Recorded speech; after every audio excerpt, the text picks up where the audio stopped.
My name is Eitan Chatayat, and welcome to I'm That podcast, where I get to talk to some pretty incredible people. Some are friends and colleagues, some are clients, and some are people I haven't even met yet. On I'm That, we'll hear from them about who they are, what they do and why, stuff they love or hate, mistakes they've made, victories they've had. They're all known for something, but by the time we're through, the hope is they'll have revealed some things we didn't know about them. Our talk may be deep, profound, funny, who knows really. One thing for sure, it'll be interesting and honest. So if you're up for that, thank you for joining me on I'm That, and here we go.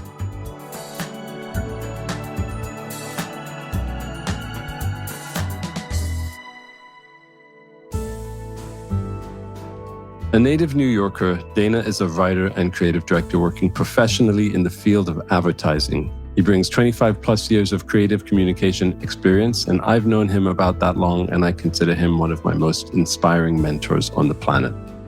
Dana's work has been recognized by the One Show, the Andes, the Kelly Awards, the Obies, the Clios, the Effies, New York Festivals, Communication Arts, Lutzer's Archive, and at Cannes. He has worked extensively in the automotive category, touching brands like Volkswagen, where I met him, Mercedes-Benz, Ford, and Lincoln, and has stretched far beyond that into categories including healthcare, finance, fashion, entertainment, apparel, sports, spirits, travel, and tourism, and casual dining. On the personal side, Dana has self-published the Go-Go Greta children's book series, and in February 2012, he founded and ran Tasty Space Gallery, an exhibition space in Las Vegas. In 2015, he relocated to Houston to be closer to family, and more recently, pulled up stakes and landed in Kansas City, where he is heading up several pieces of business, including Red Lobster and AMC Theaters at Barclay as SVP Creative Director. He's married to the wonderful Kristen and the father of two incredible children who inspire him every day. I can't believe we're finally doing this, Dana Satterwhite. Dana, my friend. It's wonderful to be here. Honestly, I don't know what else to say. It's taken a minute to get to this place, but I'm happy that we actually have made it happen. How many times did we schedule this? 9? 3 or 4. 10? I don't know. No, 3 or 4 is much more than that. I think we've, how many times? Okay, so full disclosure, you are one of my closest friends on the planet, and people listening should know that, because otherwise it'll be weird how comfortable I think we feel talking about stuff. But this is already very uncomfortable for me. Sorry. Yeah, don't worry. It's gonna get much more uncomfortable. In fact, if we're talking uncomfortable, let me start off with the question, which I always open with, which I warned you about, and you have to complete a sentence. And the sentence goes like this. So just if you could please complete this sentence, that would be great. Dana Satterwhite, I'm that human. Plain and simple. I'm that human, full stop. It just means I think I've reached a point in my life where, previously it may have been a little bit different, but that's how I choose to be measured. I think that I reside in the States, you do not, but I say we're in a nation very much divided, we're a world very much divided. I think there's a conscious and unconscious focus on the things that divide us. I've reached a point in my life where I just want to be defined as completely and simply as possible. I think that's really at the core of it. Is it that simple though? Yes and no. I think things are incredibly complicated, yet they are very, very simple. You know what I mean? I think there are a lot of the world's problems that ultimately, I don't think they will ever truly be solved, but I think we can get a lot closer to solving them if we just realized how simple, in fact, things are. I mean, I do think there is a level of simplicity to it that just gets often overlooked. You and I, we talk about race relations in the States. We talk about the prevalence of hate, anti-Semitism, all of these things at their core. Things that divide us basically just come down to the differences that we see between us. There's diplomacy, there are politics, there's all that stuff. But at its very, very basic level, I really don't think it's that deep. Which is interesting because, I mean, for those who don't know, you're Black. You're a Black man living in America. And for someone who doesn't, like you said, doesn't live in America, although that's where we met many, many years ago. And a lot of people who are listening are not from the States. And one of the questions I wanted to ask you, which is, I don't know if it just like sounds like a ridiculous question, but it's a question I want to ask nonetheless, which is like, what does it feel like to be a Black man in 2023 living in America, as opposed to a man? Because you are a man, but you're Black. And that's already getting a little complicated, The answer is not as simple as I wish it could be. But I'd love to hear, what is that like? It's a great question. It's a timely question, relevant question. But the very first question you asked me, I'm that, just finish that sentence. I just want to be seen as a human being, and I think I would argue that's what most people in the world want to be seen as. Yes, I'm Black. Yes, I'm a Black man. I'm a man. I'm all these things. They're descriptors. I don't want to be measured by a color. I don't want to be measured by a gender. I don't want to be measured by a persuasion. Any of these things that society sort of convinces us that they matter, and on some level they do. Like the cultural differences between us are important and great and wonderful to celebrate. But that's as far as I want to take it, is just celebration, celebration of the differences rather than the sowing of division and polarization, all of the things that we're accustomed to seeing and feeling every day. So what's it like being a Black man in America in 2023? It's more challenging, sadly, than I would like it to be. In the context of, I was not alive in the 60s, but we all know, the height of the civil rights era, and we know what Black people were subject to. I know what my parents were subject to, and my grandparents. And in the context of that, to think that we're 50 plus, 60 years into the future and still facing the things that we're facing, as a community, as a demographic, that just saddens me. I think that's what it really comes down to is... what are you facing? Me specifically, I'm not, I don't walk out of my house every day and feel like this tremendous burden on my shoulders, I don't feel like I personally am being persecuted or, vilified or all of these things. But as a group, Black men, we see Tyree Nichols, that story unfold, 2 weeks ago. What was the story there? I mean, I know the story, but like to you, what was that story? I mean, it's just, again, it's complicated because it's a situation where we don't have all the details. You know what I mean? We see a police chase. We see a young man, pulled from his car, pepper sprayed, beaten by 5 police officers who, in this case, happen to be all of them, Black. So that makes the general populace look at things through an even different lens, than say, were they 5 white officers, So it's just, it's just a lot. That would make all the difference, though, wouldn't it? I mean, that might make some difference. You know what I mean? But we don't know because it's not the case. And I personally believe that every one of these situations should be viewed case by case, individually. But we don't have all the details on it. I don't know if we're ever going to actually know what happened before the body cam footage was presented. Like, who knows? Yeah, but all of it to me is just, it's tragic, it's horrifying, it's just a sad situation. We always hear like the difficulty and the strife and the pain. Is there anything, I think that's kind of what you read in the news and you see in the news, you watch, you hear, that things are really, really hard. But are there any things that give you hope regarding being a Black man in America in 2023?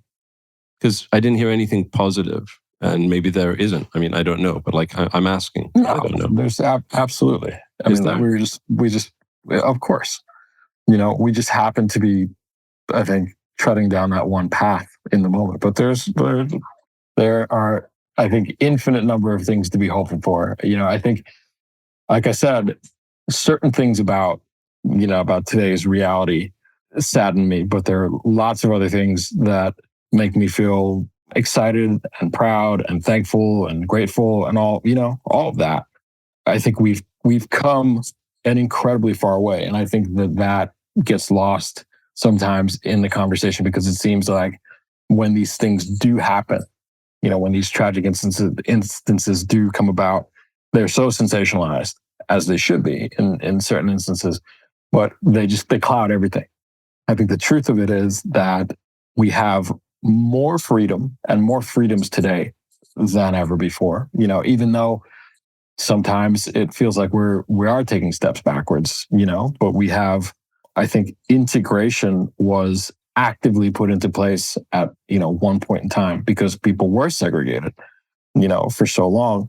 I think that notion, something like that in today's age, is just, it's funny. Like, some people think society would be better off today were we to be separated. I personally disagree with that. And I look at the world and I look at the fact that I can spend my time with whomever I want to. I can love the person I want to love. I can have the friends I want to have. I can have the conversations I want to have. I can eat where I want to eat. I don't have to come in a separate door. I don't have to use a separate bathroom. Like, the fact that I have a bathroom at all, you know what I mean, is something that at one time, Black people didn't have that. So I think these little things, they've gotten to the place where they're just taken for granted. You know what I mean? But people lived in a world where the things that we take for granted today, these freedoms were, you would get killed. I would go into I'd go use a white bathroom and I could literally lose my life for doing such a thing. It's like, so I just think today we have progressed in so many ways that we just don't typically stop and think about, you know what I mean? And it sounds preposterous, right? But that was reality, and that's not my reality, thankfully, these days. And I'm very thankful for the society we live in, despite the fact that there are things that ail us, and there always will be, there always have been. I was talking to somebody recently and saying we could go the next 200-300 years without a single mass shooting or deadly police altercation or whatever, but it'll happen again at some point. We're never going to eradicate these things from our society completely. And then it'll kind of like jar us back to reality. But these things, they can't be completely corrected or solved. It's just not, it's just utopian thinking. But can we do better? Have we done better? Are we doing better? Absolutely. Yeah, you mentioned like grateful for what you have. And I think maybe we can just go back for a second, because you're a creative. To me, there's no other way of defining you. You can say I'm that human. To me, you're one of the most creative people I've ever met. And in many ways, as you know, as we've talked about this many times, you're a mentor to me. I remember when I first landed on the Volkswagen account back in 2000, and I think there were like 10 writers on the team, and you were the one that I worked most closely with, and you taught me a lot of what I know. What I wanted to ask was, you actually, in terms of your career, you started off as an art director, and then you became a writer, or vice versa. I can't remember right now. Have you always been like creatively inclined? Another great question. On some level, I would say yes. I was dissuaded from pursuing art. I think Really? Third grade, Wow. fourth grade. My art teacher described me to my parents on one parent-teacher school night as quote unquote too meticulous. And that then led to me, my parents basically directing me toward other things, maybe STEM back in the day, but definitely not STEAM. I think deep down, at that age, third, fourth grade, what are you, like 8, 9, 10, somewhere in there?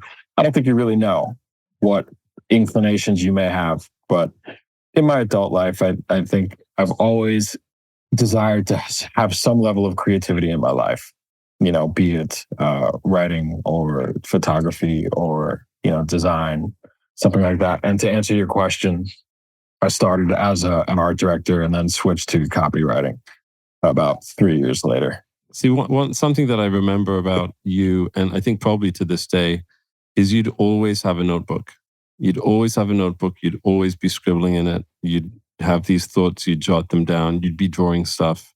And I think you'd go through these books because I remember, and talk about meticulous. I mean, when I started working with you, we'd have, I think, fights. We'd have arguments about whether a comma belonged there in that paragraph about the new Beetle, or if the sentence should end there about the Jetta.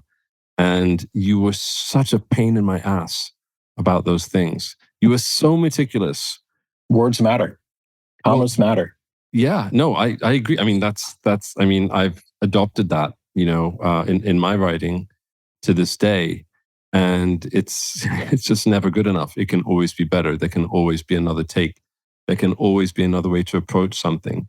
But when you have something and you've put it down and you want to be able to live with it, it's got to be right. And I know that from you. Which that's funny actually that you said that because you weren't encouraged. I remember a slightly different story that I was also very creatively inclined. I used to draw a lot and I became a writer, but I used to draw a lot as a kid. And I actually see it now with my youngest. He's super talented. And I see that and I want to nurture it. But I think back in the day, with my family, maybe because of a certain fear of, making a living, it wasn't nurtured. I was pushed in the other direction. You got to do well in math, which I sucked at. You got to do well in economics, which I really just sucked at. In fact, I was thrown out of economics but by the time I was 16 or 17. And I only came into my own in terms of creativity when I was around, I think 20, when I finished Emerson College. And I finished copywriting, and I was like, okay, I want to do this. I want to be a copywriter. I want to earn a living being creative. Do you remember what made you decide to go into advertising? And I also want to talk about how advertising is changing today. But was there a moment or was there a path that led you down the road of becoming the art director that you became? For sure. I can trace it back to my junior year in college, where I was studying at the State University of New York at Binghamton, and I'd gone in as a bio major. That didn't go very well. So I ended up switching to psychology. I wanted to stay in the sciences. And at Binghamton, psychology was considered a hard science versus a soft science, where it was kind of, at other schools, it was considered one of the soft sciences. And regardless, I switched to psychology. I did a bit better, but I realized that wasn't really what I wanted to pursue. But people would say things like, "Oh, you're studying psychology, and that's great for advertising because you can get in people's heads, and you can do things subliminally, and some way somehow advertising came up as a career path." And I went to a couple of job fairs, and I got dressed up, suit, tie, all of that, and resumes in hand. And I would go through the motions of trying to appeal to these human resource folks and heads of hiring. And it just never felt right to me. I always felt like I was, role playing. And in that junior year, I took one design class, graphic design class, and one drawing class.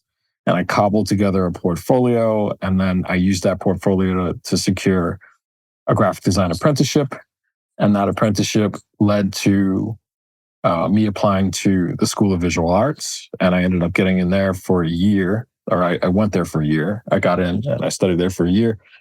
During that year, I took my first advertising class. And while all of my design major friends hated it because it involved writing and strategy and all these things that had nothing to do with making stuff look cool, I liked it.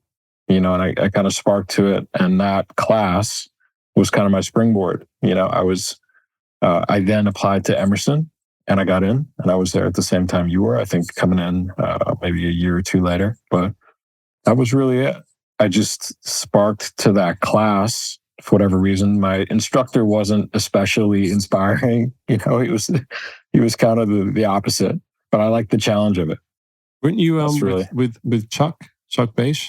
No, well, that was later. I was talking about my first advertising class at the School of Visual Arts, and then when I enrolled at Emerson, I ended up studying with Chuck, who was entirely inspiring. He was the complete opposite. You know, he was amazing. He was it's like towards the end of my degree, and I had just I was doing a marketing degree, and then all of a sudden there was this course that was copy and layout, and I was like, "What is this?" And that's where I first kind of got my first taste of what creative was, what advertising was, and then Tim Burnell in my last semester, he taught the course, and I'll forever be indebted to Tim because he gave me my first break. He opened the door for me at Volkswagen, which is where I met you.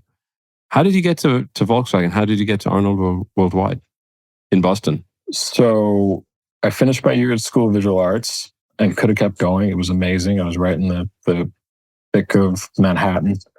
But in my mind, I thought having a master's degree would make me more marketable, which may or may not have been the case. But I moved up to Boston after applying to Emerson and getting in.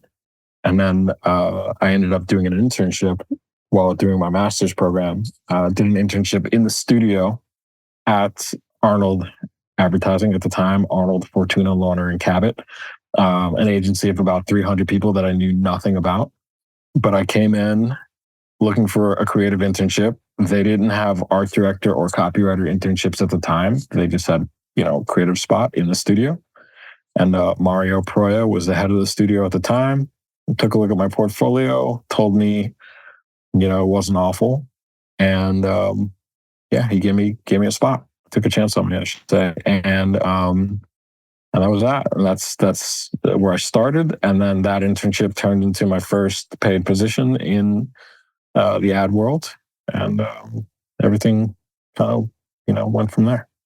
So what do you, when you think back to your days at Arnold Worldwide and in Boston and working on the Volkswagen account, I mean, at the time, I think it was probably one of the top accounts on the planet. You're surrounded by mad talent. There you are. I mean, I still to this day, I pinch myself, when I was wow, I worked on that account for years with the people that I learned everything from, including you. To me, those were very, very special days. For sure. Yeah, that time in my life, in our lives, will forever hold a special place in my heart.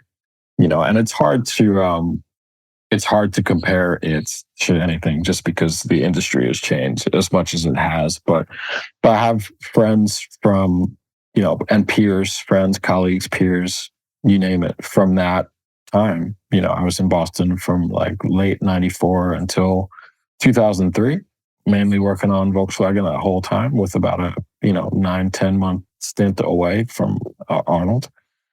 Yeah, I mean, made friendships and connections that will last a lifetime. And yeah, I learned how to make ads. I learned how to communicate. I learned not just ads, award-winning ads. Yeah, I mean, I learned how to do the work. I learned how to do great work. I learned how to aspire for greatness and to dig deeper and to always make things better from our friends, our peers, and mentors, Lance Jensen, Alan Poffenbach, Ron Launer, Broadcast, Marty Sullivan, Ann Joint, the list goes on, Bill Goodell, Paul Shannon, Keith Deason. These are all legends. And then just all of our friends. I could rattle off. Well, rattle off. Don Shelford, Dave. Yeah. But if you're gonna name them, you gotta use their nicknames. You know what I mean? The Diamond, Silver Fox, Big South. Yeah. Donnie Don. You said advertising's changed. And that's one of the questions I want to ask because I've been out of the advertising game for around 15, 16 years because I went full on branding. I got the Natty branding agency going, and that's what we do. But you're still in advertising, and I know that you're in Kansas City now, and I really want to hear what it's like for you today and how the industry has changed. And I also want to hear from you, if you don't mind sharing, how you think things are going to evolve moving forward. Now there's, everyone's talking about ChatGPT and AI, and so I'd love to hear how things have changed. First and foremost for the people. I mean, I'm approached on a pretty regular basis from people who want to break into kind of like just either branding or advertising. And it's really difficult to try and give them advice that's relevant to the market today because the market has changed, people have changed, the approach is different, and the industry is changing. I'd love to hear your thoughts on how advertising is changing and what advice you could give anyone listening who wants to maybe break into the field. Because I know that I imagine that you're mentoring younger people. So I'd love to hear about what's changed and where you see things going and what excites you about the future and what kind of concerns you about the future too. What's changed? So many things have changed since I first started, but I feel like, back in the day, we used to think in terms of when I first started. I mean, it was print, and out of home, outdoor, transit, all of that, because there really was no. This is hilarious, dating myself, but it was pre-internet, so there was no digital. It was pre cell phone, pre pager, like all that. There was no digital because no internet. Where do you put banner ads? Where do you put anything? Where do you put social when there is no social?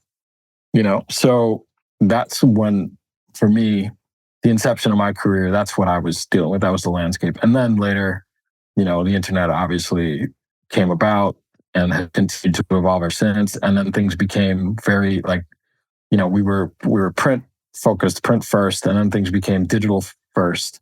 And now I think things are very social first. But it's all, in my opinion, it's the media, it's the channel, it's the vehicle. The vehicle is the thing that ultimately changes, but the need for a great idea and supreme execution will always be there. I don't think that's ever going to go away. You know what I mean? I think you shoot vertically. Big deal. You know what I mean? It's still like you still have to, you flip the screen 90 degrees, but whatever the content is, still needs to be, for it to be well received, I think, on some level, curated. Are there exceptions to that rule? Of course. There's a lot of stuff out there, advertising and just content that's created that is not well produced and not well thought through, that still cuts through. Yeah, there is. But I think, a lot of the time, those things they're short-lived. A great idea is, like nothing else. There's no substitute for a great idea. And I think great ideas are what have and will continue to drive the ad industry and just innovation, period. Do you see greatness on a regular basis? Because even back in our day, and before us, there's always crap out there. There's always stuff that's just like mediocre and, just like uninspiring. And there's always great stuff. But lately, do you see greatness? Are you inspired? Because I'm not. I want to tell you something about something that worries me anyway about the industry, which is I remember that we used to, we're talking about like 20 years ago, maybe 22, 20, 23 years ago, we would, sure, there was print. We would print stuff out. We would put it on the walls. We would like stare at it. But what I remember, and I remember like me and Yaffe would sit down in a room and we would just sit and think, or you and Vaccarino, you guys would just sit down. He'd walk around with his baseball bat, or you and whoever it was, whatever the team was, we'd sit down and we just sit in that room and we just think and we'd talk and we'd put stuff on the wall and we'd focus, deep focus. That's what I remember. And there were not too many distractions, except for the game room where we'd go and we'd play once in a while, the dugout. But there was there was focus. And I actually just read a book by a guy called Johan Hari called Stolen Focus. And it's all about why you can't pay attention. It's all about big tech. But basically today's generation, and not even today's generation, even us, we can't go for a minute or two without picking up our phones, or we can't sit down and even write a fucking email without all of a sudden jumping onto Facebook or jumping onto the news or jumping onto an article. And, it's very hard to focus. But that's what I remember about those days. I remember that I had focus, and you could get into the zone and you could dig deep. And is that the way it is today? Because you're at an agency. Is that discipline there? On some levels, yes. I think the creative process is what it is, and every creative has his or her own approach to it. But I'm not fearful of the loss of craftsmanship, the loss of the craft. I think. Really? Yeah, no, I'm not. That surprises me. That totally surprises me. No, I don't. I just think it's different. You know what I mean? I think the things that we have now to pay attention to, the diversions, TikTok, Instagram, Snapchat, Discord, name it, whatever it is, Facebook, still hanging on.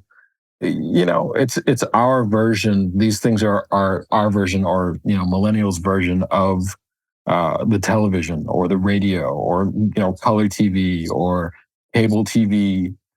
It was like TiVo was the death of advertising, or so people prophesized. But here we are, X many years later, 15, 20, 25, and ads are still alive and well. It's just you just have to find a different place to put them and a different way to package them, But to get to the idea that ultimately becomes the ad, I think attention spans are shorter, as are deadlines.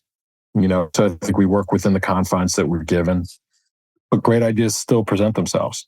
Are the airwaves cluttered with cornucopia of really horrible ideas, really poorly executed? Absolutely. You know what I mean? But that's nothing new. There's always going to be bad stuff out there. That for sure. No, I mean, I think to me, it's just and it's not even social media. It's the ability to just be distracted, on a regular. It could be WhatsApp messaging. It could be, it could be just anything. Sure. You kind of like, and I'm not saying this in a negative way, but you kind of like flippantly said, yeah, attention spans are shorter.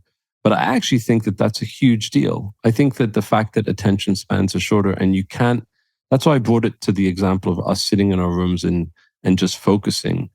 Even today, it's very difficult to do that for me, because there's always a beep. There's always someone trying to get your attention. Yeah, put your phone on airplane mode.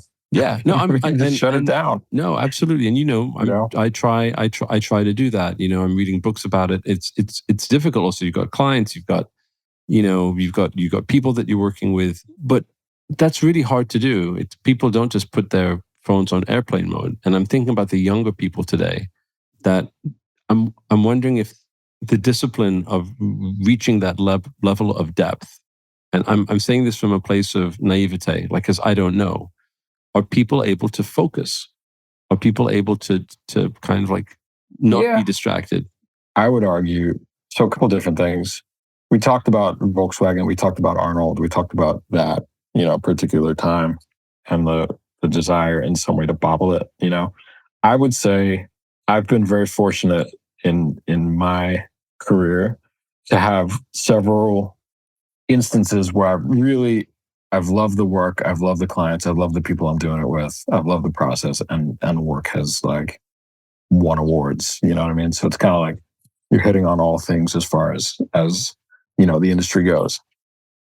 Where I am currently, you mentioned it in my bio earlier. It's an agency called Barkley, and it's not the same as Arnold was, 20 years ago, but it's similar in that I feel all the things that I just mentioned. I feel great people, super smart, thoughtful, kind, and doing the the impetus for everything is to do the best work of your career while you're here. And what I would say is that it's working. You know what I mean?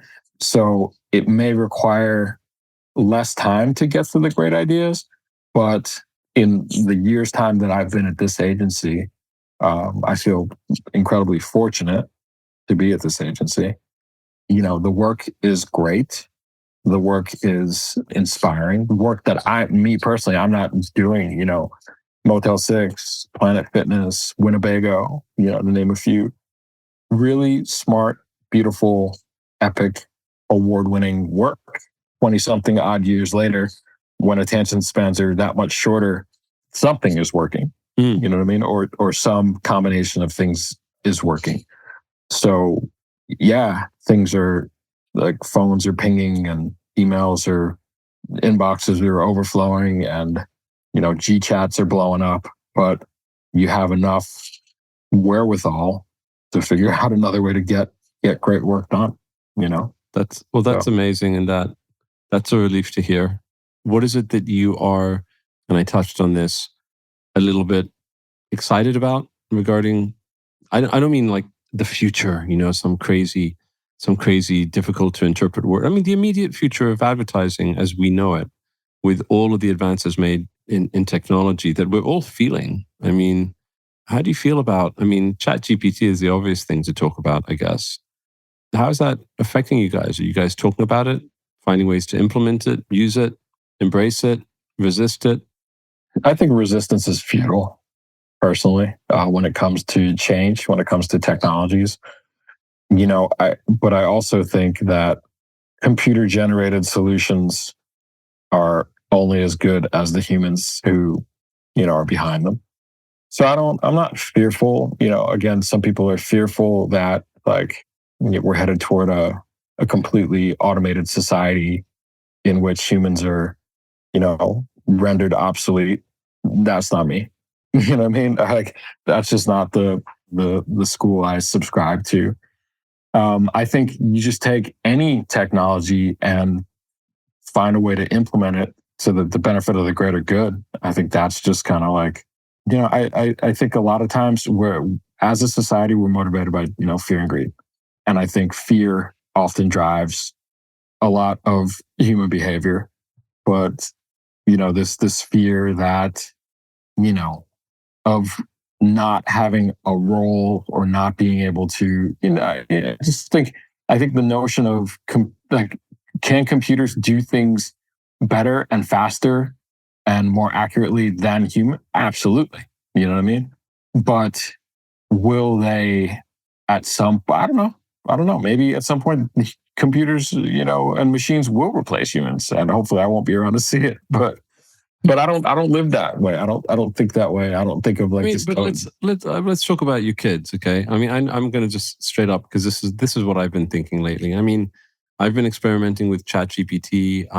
I've been looking at Midjourney, and I'm following a few people and seeing what people do, and it really is fascinating. But look, I'm an adult. You know, I've got 30 years of professional work under my belt.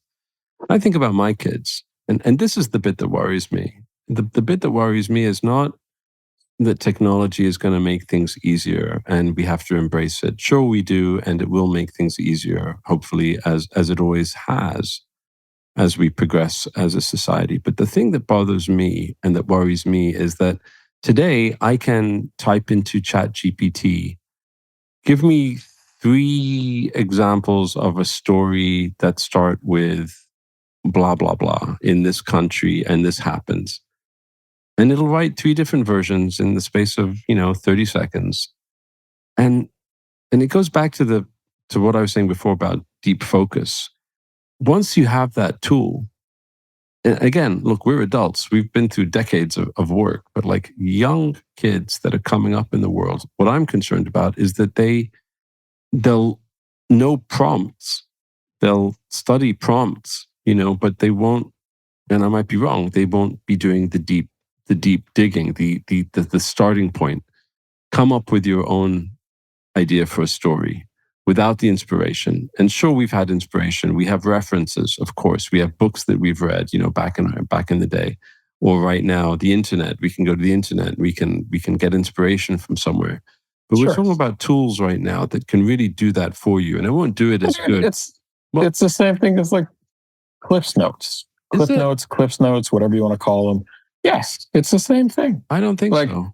yeah, back in the day, the fear was that like, oh, kids got Cliff Notes now. They're gonna cheat on their book reports and nobody will know. Like, nobody will be the wiser. And like, so I know Google now. You can Google anything. You can, hey Alexa, anything. Hey Siri. Well, I think Cliff Notes is like when you want to take a shortcut and learn something, or you want to search for something and Google will supply you with the answer. But this is about the technology is creating something for you. Like it's imagining things for you. Yeah. And that to me is beautiful. It's just more creativity. You know what I mean? That's how I see it. Is like you can exponentially multiply the creativity as opposed to replacing the creativity. Okay, so you get a brief from a client. Have you gone to ChatGPT yet to come up with ideas for a script? Me personally, no. No. Liar. Why would I? No, I haven't. I have not. Absolutely not. Nope. Well, there's only like a few million people listening. You can, level with it. It's fine. It's fine. And, if people want to think I'm lying, that's great. But I'm not. No, I know. Sure. But no, I haven't. Might I someday? Maybe. You know what I mean? Well, why wouldn't you? That's what I'm saying. Is why wouldn't you? Why wouldn't anyone right now? That's what I'm saying. It's like, and I'm not saying it's a terrible thing to have a technology come up with something to help you along. I think that's fine. But I think that as a starting point, in terms of a mindset, in terms of this is the way that you do things from this point forward, that's the bit that scares me. That's the bit that scares me. Fine. No, I'm not scared by it at all. I think it's the same thing back in the day, when the Mac was first introduced. You could go back to the personal computer, but speaking from my own experience, when the Mac was introduced, and one of my mentors used to tell me, like, again, this was partially what led to me, keeping a journal all the time, or notebooks, as you refer to them. What's the idea? You know what I mean?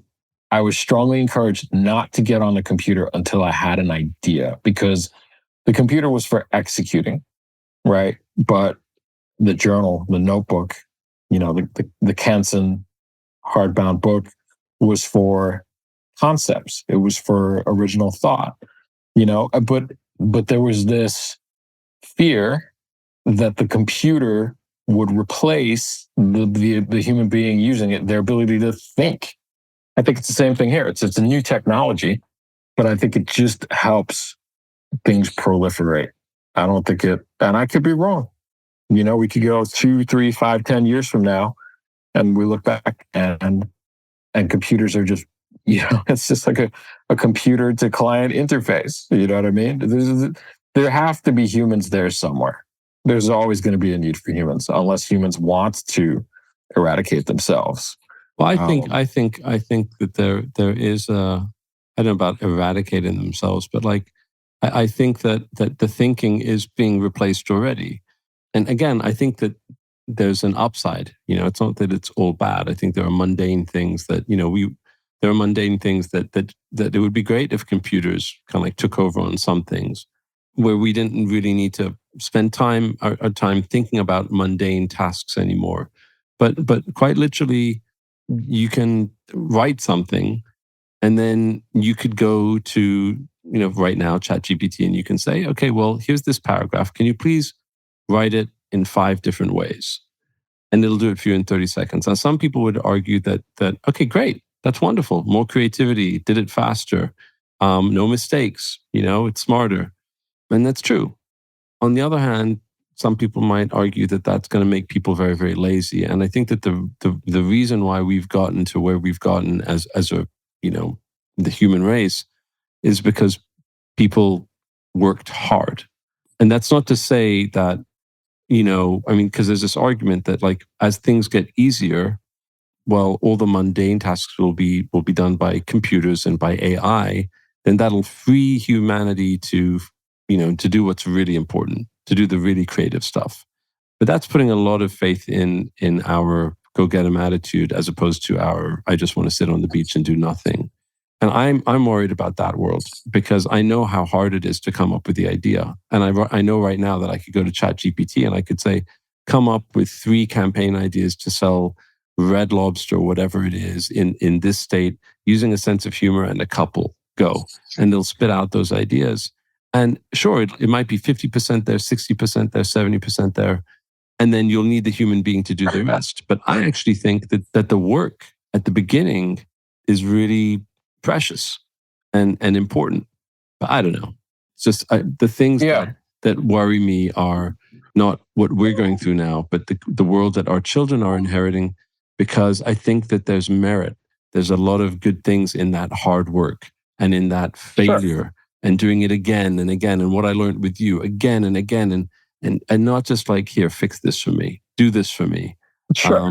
To me, that's the beginning of the end. Yeah. Which I hear you. I just don't think, I hope, and I don't think I'll be around to see that, I think that there's perception, there's reality. You know what I mean? I think we think of, George Orwell's 1984. I think you can think of the Jetsons.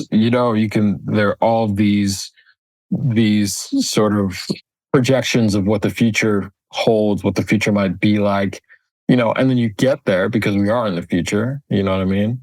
2001 Space Odyssey. We're in 2023, and it's like, well, there's also like Terminator and Skynet, or what's it called? Sure. Yeah. I'm saying, I'm like, but there, I look out the window, the sun's shining, the sky hasn't fallen yet. Thankfully, I'm with you. I'm still gainfully employed. My kids aren't half cyborg. Not yet.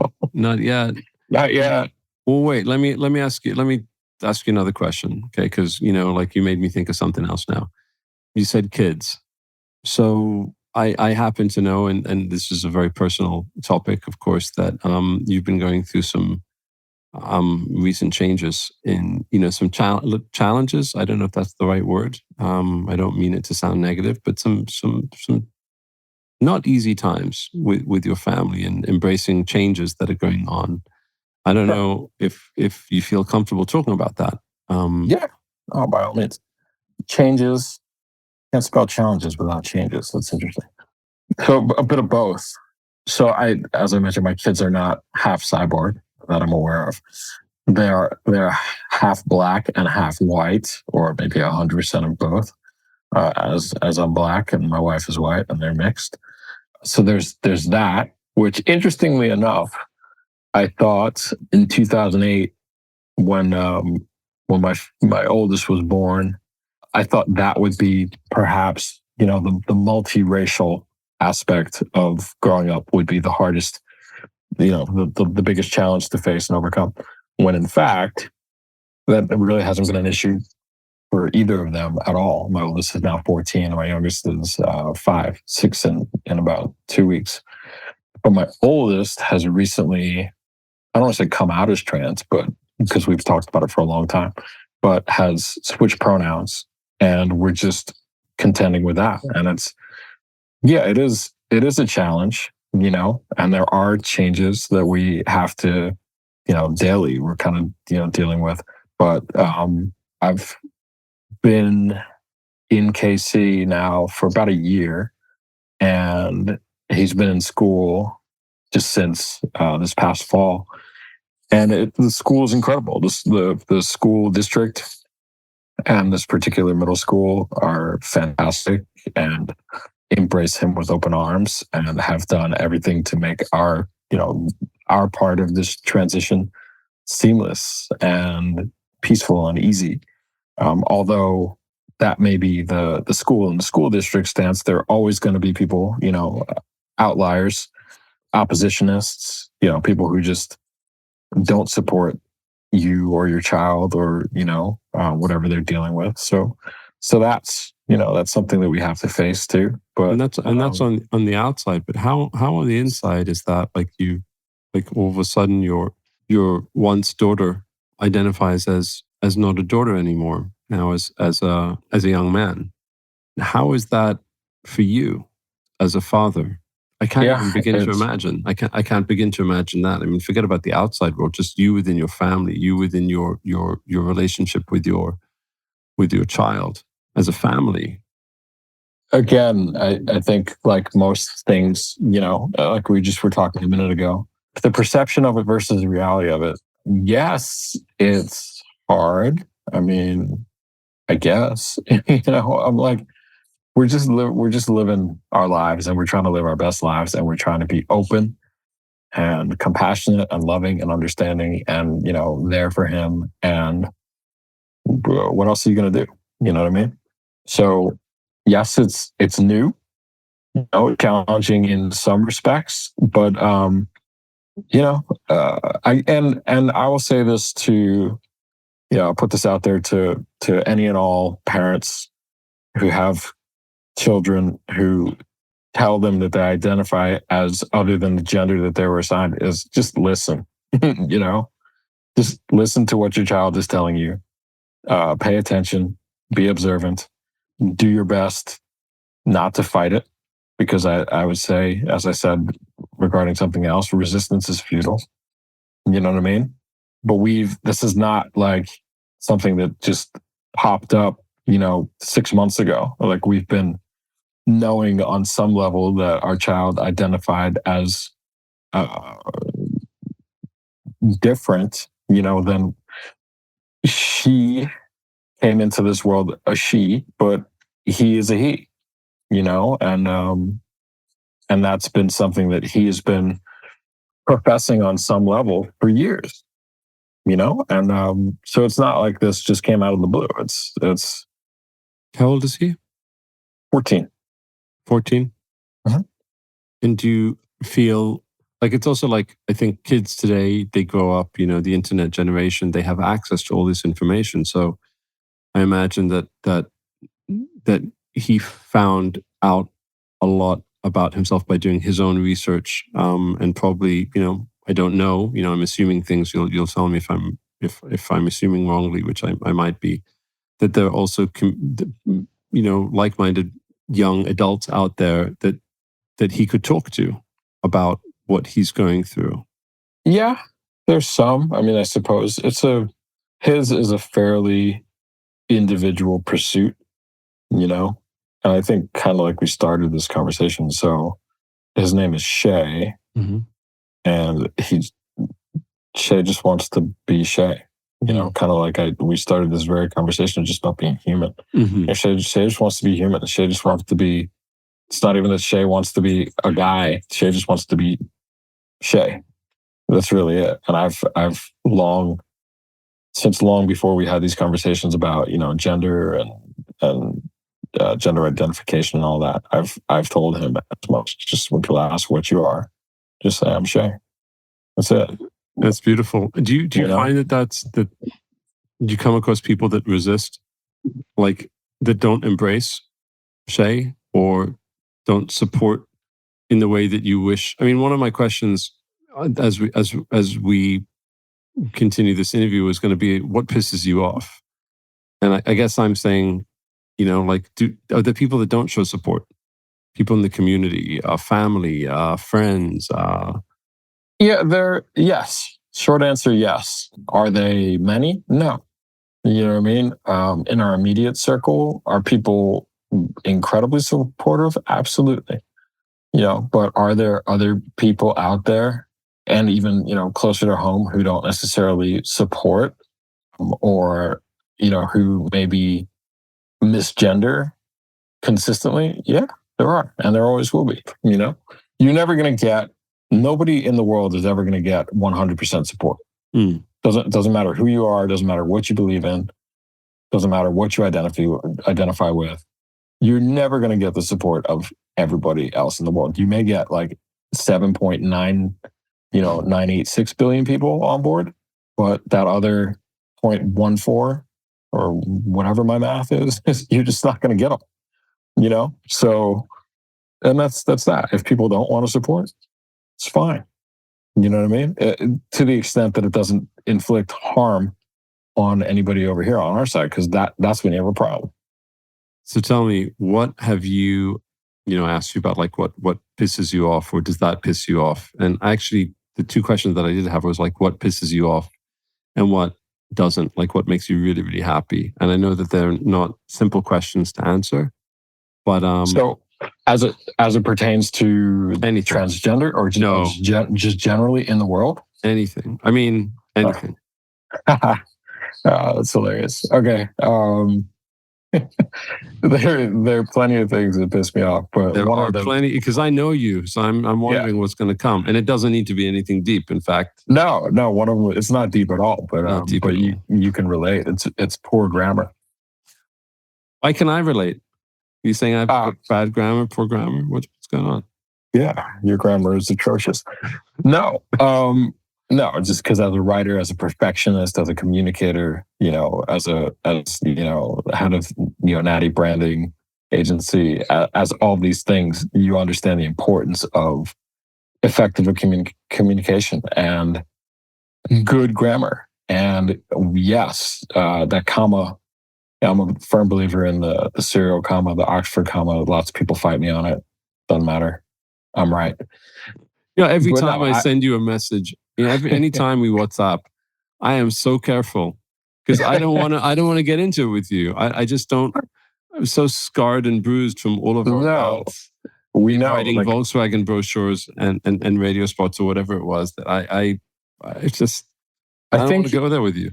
Yeah, it's just, you're funny. But just coming back to what you were talking about before about, why it matters, I guess what I'm saying is I see my kid, not my kids, but I see my oldest on his phone, and he'll chat, he'll text me and my wife, and he'll, chat us, or we're not really emailing right now, but that'll come at some point.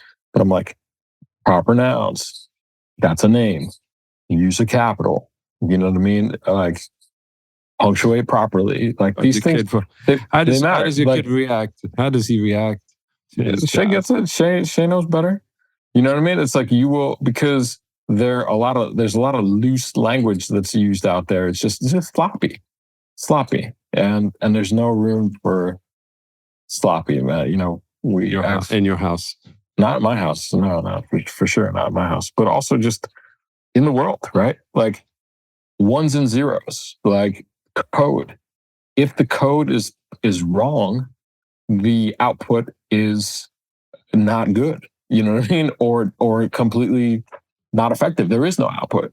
So I think like everything is language. Everything is language. Road signs, street signs, every single thing we do is communicating on some level, right? And if somebody's not paying attention, somebody's asleep at the wheel, it's like, it just matters. It matters to me.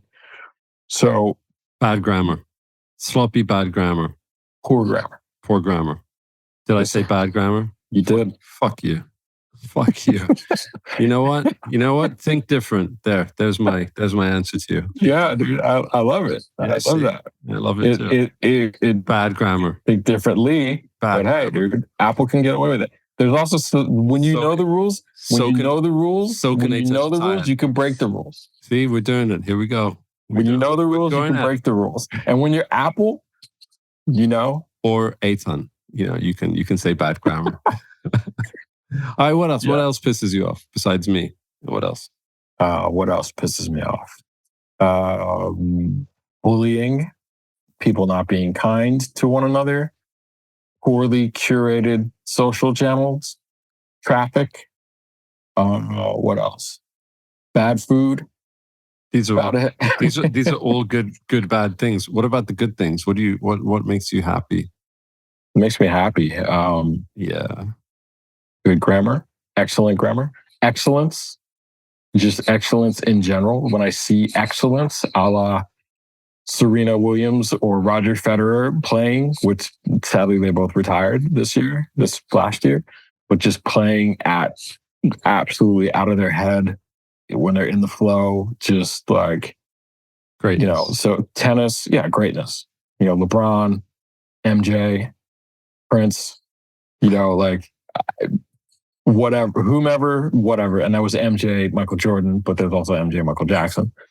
But I was saying, as interestingly enough, my illustrator partner and I, in honor of Black History Month, which is being celebrated here in the States in the month of February. Mazel tov. Thank you. We are just doing just a quick collaboration for the month. And I think it's both a good thing and a bad thing that cultures, they need to be defined and defended as often as they do. I think it's great to celebrate culture. I think it's sad that we often have to define what it means. Like, what does Black history mean? The fact that we have a Black History Month is both wonderful and a little bit tragic, in my opinion.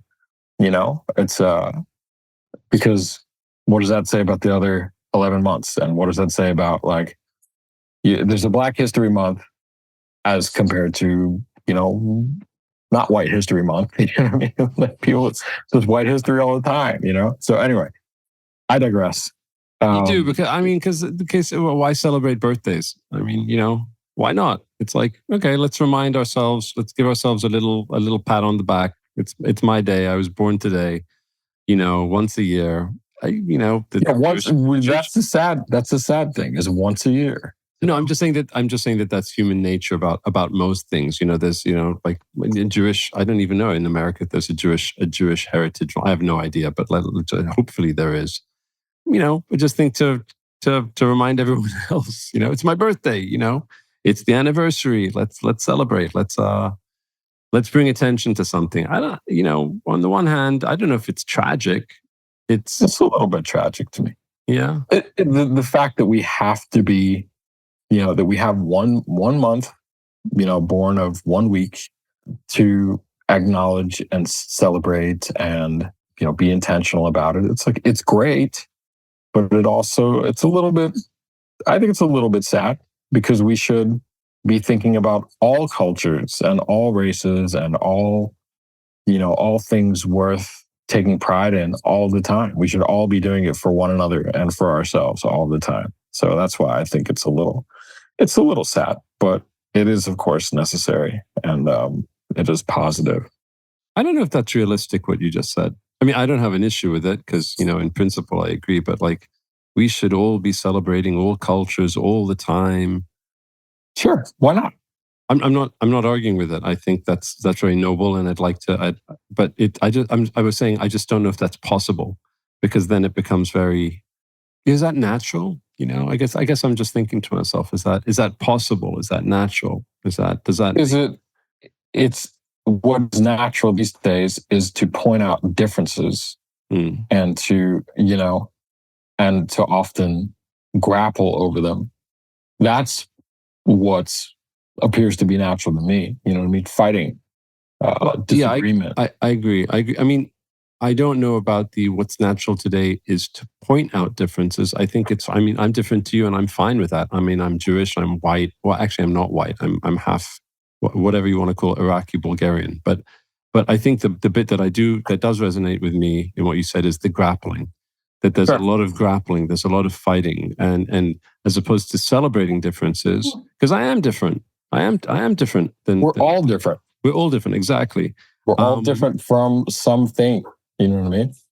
Yeah, I mean, and I think that that's okay. And by the way, different doesn't always mean good. There's I think that there's also differences that are. I think that some people have differences which are more positive, and differences which are not as positive, and that's case by case.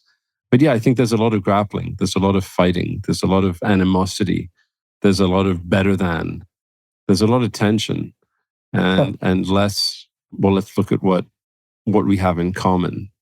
There's not as much as of that as I'd like. Sure, I'm with you, 1,000%.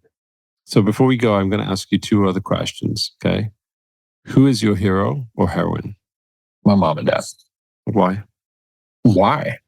There's so many other people I can think of in the world who are, who could, this person is a role model, that person. But I just think my parents, they gave greatly of themselves to help raise me and my sister. And that's it. And that's not a given either, that your parents are going to do that for you. So for everything they armed us with to navigate this crazy world, I'm thankful. I know for a fact that they fought to survive in this world. I just appreciate them giving me the gift of life and teaching me right from wrong and inspiring me to try to be excellent on some level. So that's deserving of hero status. That's beautiful. In my mind. Absolutely. My final question is, if you could get on a plane tomorrow and go anywhere you want for as long as you want, with your family, without your family, let's just put that aside because that's a whole other thing. But if you could get on a plane tomorrow and go anywhere and do whatever you wanted to do, where would you go? I can only pick one place? One place. Okay, you can do two. All right. But I draw the line at two. That's it. Well, I need to get on a plane and fly to Israel. So there's that. We'll just get that out of the way. You said that right, brother. Yes. That's thing number one. You were going to get in so much trouble if you did not say that. So much trouble. Wow. Okay. So I need to come pay you and the family a visit for sure. You do. But now for real. Now for real. I would say go back to French Polynesia. I took a trip to French Polynesia with my wife about 4 years ago, and it was beautiful, just stunning.